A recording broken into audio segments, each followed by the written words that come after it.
yesterday, just before starting work, I came across this really interesting summary of a study about altruism. And a big issue that I think researchers see in the field is the research is about self-reported altruism rather than actual altruism. So these researchers thought, okay, how do we get around this problem?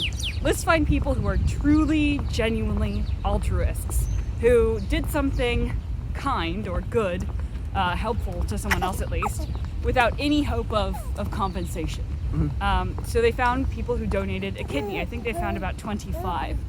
So they took 25 of those kidney donators, and I think they called them like extreme altruists or something. We do kidney donators to strangers, right? Yes, to strangers. Okay. So, yeah, not to a family member, because that obviously benefits some people.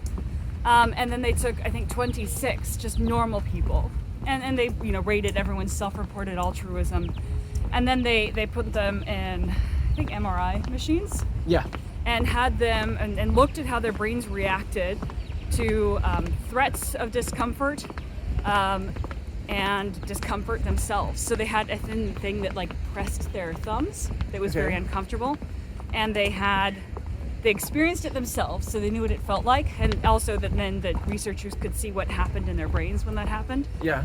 And then they watched what they thought to be a research compatriot, like another person being studied, experience that same feeling on their thumbs. Okay, I'm loving this so far. What a great model here, by the way. Very interesting, right? Good experimental structure. So when they looked at the brains of the extreme altruists, when they saw other people experience this uncomfortable thumb pressing, it's like really putting the screws to someone, like actual torture. Their brains lit up in much the same way that they lit up when they themselves were experiencing that pain.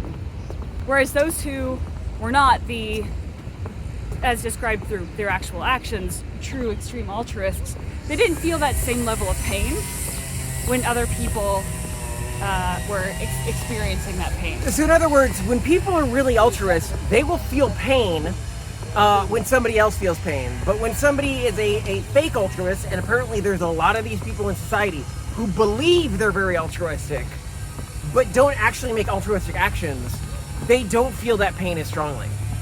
Well, maybe. I mean, so it could be that only very, very extreme altruists also have extreme empathy, which is, I guess, what we could call this.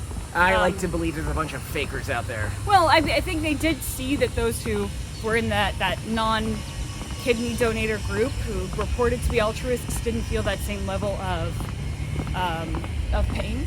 And didn't demonstrate the same level of empathy. And certainly one of the big takeaways from that study was, hey, maybe we shouldn't rely on self-reported scores of altruism as much.